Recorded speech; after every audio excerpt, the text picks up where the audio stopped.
You might have heard the news today that Queen is returning to New Zealand after a sold-out Australasian tour in 2014. Brian May, Roger Taylor and Adam Lambert will be back in Feb with a brand new show. Now, Emma Keeling, who's showing real versatility tonight, caught up with them in London, found out some unexpected gossip about the former frontman Freddie Mercury's last tour to Auckland. We were trying to sync up the cameras. Oh, I've got to coordinate. 3, 2, 1, clap. It's a boom, boom. That would be a song. You know? It's a good song. It'd never work. It would never work. It was one of Queen's biggest hits from their biggest selling studio album 40 years ago.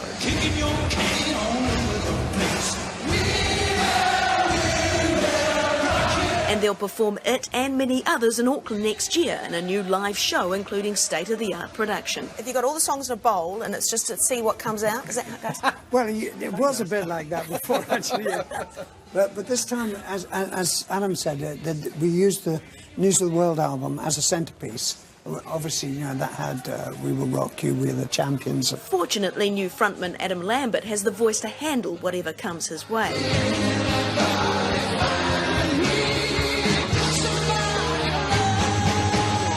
We're putting some new stuff together this time, which is, I mean, it's unusual for us to break down the set as much as this, you know, and then bring so much new stuff in. But it's a lot of fun, and, you know, with Adam we can do anything. New stuff is old stuff that hasn't been played in a while. But don't panic. They'll include the anthems Freddie Mercury is famous for. It was Live Aid in '85 when Queen stole the show, where Freddie reached a level few have surpassed. Was he sort of really fired up by what he was performing for? I remember it very clearly. It was just a fantastic day. We just happened to be in the right place. We delivered a very effective 17 minutes, whatever it was. Effective? Wow, that's humble. I think it's a bit better than effective. Well, Fred just really took it in his hand and grasped the net.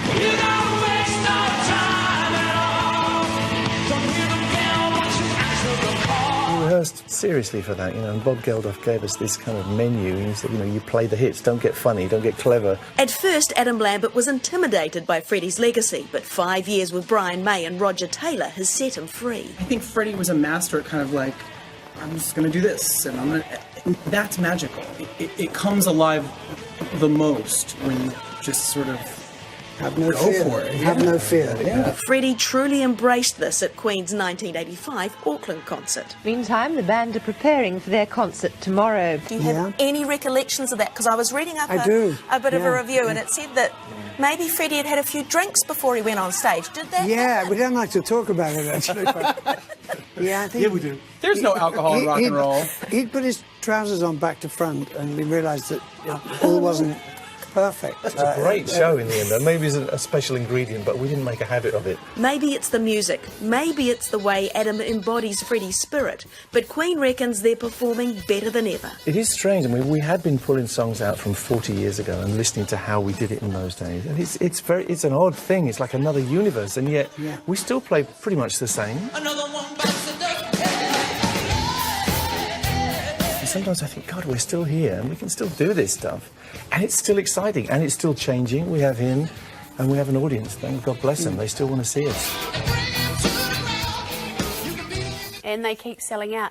Adam Lambert, I had the pleasure of interviewing him when he was on The Breakfast Couch. One of the nicest people you will ever meet. And I think that's why he's successful too, because that personality. He doesn't seem to have changed. I talked to him too. What did he win? It was like American Idol or whatever he won before he was X Factor or whatever it was anyway. So he's landed on his feet there, hasn't he?